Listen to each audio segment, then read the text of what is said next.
오늘의 이슈는 뭐가 있죠? 네, 최근 난 이제 양육비 관련한 기사가 있는데요. 배드파더스라는 인터넷 사이트에서 양육비를 지급하지 않는 부모의 신상을 모두 공개를 하는 일이 있었거든요. 네. 그러니까 이제 그 신상이 공개된 부모들이 배드파더스라는 사이트의 운영진을 명예훼손으로 고소한 그런 사건이 있었습니다. 네. 그래서 검찰에서는 이제 처벌을 하기 위해서 300만 원의 약식 기소를 했는데 네. 법원에서는 이거 사정을 좀 더 봐야 되는 거 아니냐라고 해서 정식으로 직권으로 정식 재판을 회부를 했고요. 국민 참여 재판으로 진행이 돼서 최종적으로는 무죄 판결이 내려졌습니다. 네, 무죄가 났네요. 이 배드파더스가 원래 코피노 그리고 필리핀에서 이제 한국의 남자들이 이제 필리핀에 있는 여성과 이제 뭐 연애를 했든 해서 이제 아이가 출산이 되고 나서 아빠의 역할을 하지 않아서 이제 사회적 이슈가 됐었죠. 네, 맞습니다. 사실 이 운영진들이 무슨 사회 공익 활동을 하는 그런 분들은 아니었어요, 원래는. 어느 날 이제 필리핀에 이제 일이 있어서 가게 됐다가 현지에 있는 코피노 가족들을 이제 만나게 된 거죠. 이런 거에서 이 사람들을 도와줘야겠다. 처음에는 이제 아빠를 찾아주겠다 이 목적에서 시작을 했다가 또 한부모 가정에서는 돈 문제다 보니까 이제 양육비를 지급하지 않는 문제까지 이렇게 확대가 된 거죠. 아빠들의 신상을 사진 알고 있는 모든 정보를 다 노출한 거예요. 사진도 일단 대부분 다 공개가 돼 있고요. 그리고 사진뿐만 아니라 주소를 알고 있다는 주소, 네, 그리고 다니고 있는 직장, 출신 학교 네. 이런 부분이 이제 대부분 다 공개가 되어 있습니다. 네. 근데 이제 무죄가 나왔는데 이제 무죄의 요지를 보면 허위 사실을 유포를 하게 되면 당연히 이제 명예훼손이 된다라고 이제 모든 일반인들이 생각을 하는데 이제 실제 맞는 사실을 유포를 해도 이게 명예훼손죄가 되거든요. 그래서 이게 명예훼손의 구속 요건에는 해당이 돼요. 네. 양육비를 지급하지 않았고 신상을 또 공개를 여러 방법으로 할 경우에 이제 구속 요건에 해당되는데 다만 이제 이러한 행위가 공공의 이익이 된다라고 해서 사실은 정당한 행위가 될 수 있다라고 해서 네. 위법성이 조각된 거죠. 제가 이 기사 내용을 보다 보니까 많은 분들이 좀 오해를 하고 계신 부분이 있는 것 같아요. 왜 양육비는 아빠만 줘야 되냐 이런 점이 가장 많았거든요. 양육비는 이혼을 하게 되면 양육하지 않는 쪽에서 이제 양육하는 쪽에 주는 것인데 그 양육비라는 게 아이의 양육에 필요한 모든 금원을 지급을 하라 이런 건 아니고 양쪽 부모의 소득을 합산을 해서 적정한 양육비가 전체 양육비가 얼마인지 산정을 하고 그 소득 비율에 따라서 이제 양육비를 부담시키는 거죠. 그래서 이제 한쪽에 양육비를 준다고 그래서 그 양육비의 액수 자체는 아이가 커가는데 필요한 모든 양육비는 아니고 역시 양육하는 쪽도 양육비를 부담을 하는 의미이니까 그렇게 이제 양육비가 산정이 되는 거죠. 그러면 양육비 얘기가 나왔으니까 양육비를 지금 지급하지 않을 경우에 어떤 절차들이 있을까요? 목이 좀 나가지고 얘기가 나왔으니까 양육비를 지급하지 않을 경우에 어떤 권리 구제 절차가 있을까요? 협의이혼 시에는 이제 양육비 부담 조서, 재판상 이혼을 한 경우에는 조정 조서나 판결문 같은 게 있기 때문에 강제 집행을 할 수가 있습니다.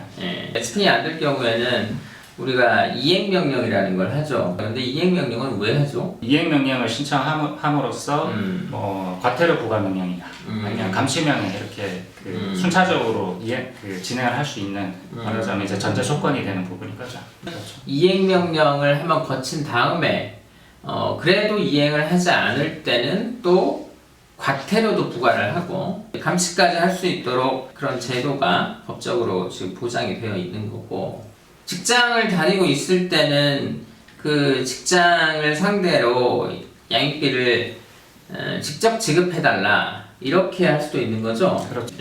그리고 또 이제 국가에서 이제 양육비에 양육비에 이제 미지급 시에 법률적인 진행을 도와주는 곳이 있죠. 네, 양육비 이행관리원이라고 해서요. 이거는 한 2015년경부터 이제 설치가 된 기관인데, 네. 다만 그 사실상 이제 강제 집행이나 아까 저희가 그 설명드렸던 강제 집행이라든가 뭐 이행 명령 이런 부분 이상으로 하기는 쉽지는 않고요. 다만 이제 그러한 법률 서비스를 무료로 이제 지원해 주는 데가 있는 거죠. 아, 거기에 변호사님들이 그 도와주는 건가요? 네, 그렇죠. 변호사나 이제 법무사들이 소속이 되어 있어서 직접 진행을 해주거나 아니면 그 법률구조공단이라고 해서 그 네. 무료 서비스를 지원하는 그런 기관에다 이제 이첩을 시키는 거죠. 네. 그리고 그 뭐 더 이제 긴급한 경우에는 이제 그 양육비 지원이라고 해서 그 12개월에 한정돼서 사건 본인 1인 자녀 한 명당 이제 20만 원씩 그렇게 이제 지원을 해주기도 합니다. 이제 제가 알기로는 양육비 이행 관련이 이제 존재하고 그게 또 법률적으로 많이 도움이 되긴 하는데 이제 그걸 운영하는 이제 그 일원 자체가 사실은 막 그렇게 많이 풍부한 건 아니어서 주로 이제 경제적으로 굉장히 이제 어려운 사람들이 이제 우선 지원을 받을 수 있는 제도라고 그렇죠. 알고 있는데 앞으로 이제 많이 충원이 필요하겠네요. 그렇죠. 아무래도 이제 제도적인 보완이나 이런 부분이 많이 필요할 것 같습니다. 네. 미국은 뭐 면허증도 정지시킨다고 하는데 어떤가요? 네, 그렇죠. 특히 이제 미국 같은 경우는 뭐 사업자, 그리고 이제 뭐 예를 들어서 이제 의사나 변호사, 뭐 이런 분들 같은 경우는 그 전문 직종의 이런 자격증까지 이렇게 정지를 시키는 네, 그런 제도까지 있거든요. 아, 의사 변호사도 양육비를 지급하지 네, 그렇습니다. 않으시나요? 변호사님도 좀 위험하십니다. 그런 부분도 있고, 네. 그리고 뭐 예를 들어서 이제 미국 같은 경우에는 이제 자녀 부양비 징수국이라는 또 그 정부 기관이 있어요.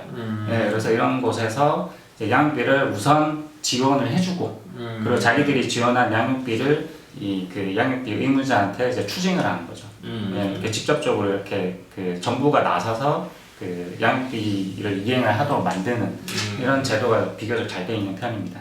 프랑스는 또 뭐 형사 처벌도 할 수 있도록 되어 있네요. 예, 프랑스 같은 경우는 사실상 이제 가장 강력하다고 볼 수도 있는데요. 프랑스 뭐뿐만 아니라 뭐 독일, 영국, 미국, 아까 말씀드린 미국 이런 곳에서도 이제 기본적으로 양육비를 약간씩 지원은 다 하는 걸로 알고 있어요. 다만 이제 금액은 크지는 않습니다. 뭐 제가 이제 계산을 해보니까 한 40만 원에서 60만 원 정도 크지는 않습니다. 크지는 않은데 프랑스 같은 경우는 이제 강력한 게 양육비를 2개월 이상 지급하지 않을 경우에는 2년 이하의 징역에 처하는 네, 그러니까 그 아동학대 범죄로 이제 보는 거죠. 네, 그런 부분이 이제 상당히 그 양육비 이행을 강제할 수 있는 이런 강력한 제재 수단이 되는 거죠. 그렇겠네요.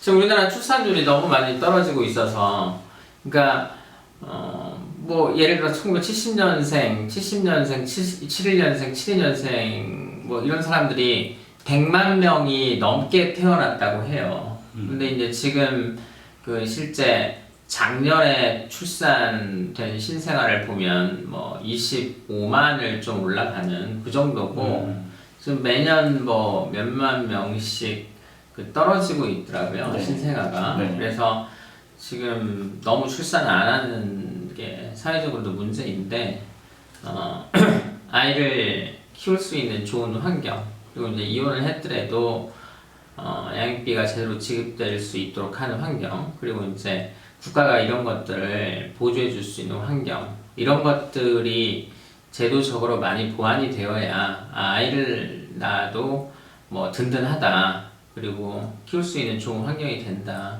이런 변화들을 조금씩 만들어 나가서 우리나라가 앞으로 또 출산을 건강하게 어느 이상을 할 수 있는 그런 방향으로 나아갔으면 좋겠습니다.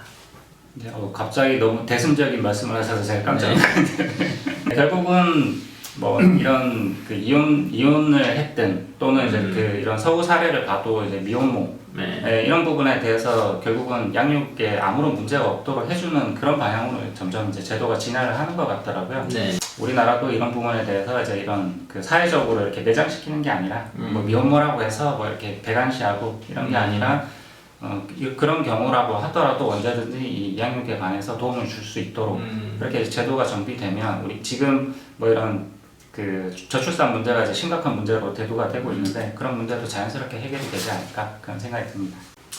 우리 해안에서도 이제 이혼 사건을 진행을 많이 하고 있는데 우리가 양육비를 지급해야 될 경우에 양육비를 제발 잘 지급하라고 의뢰인들한테 또 얘기를 하고 또 우리가 양육비를 받아야 될 입장이다 그러면 어떻게든 양육비 확보가 될 수 있도록 최선의 결과를 낳을 수 있도록 열심히 노력하겠습니다.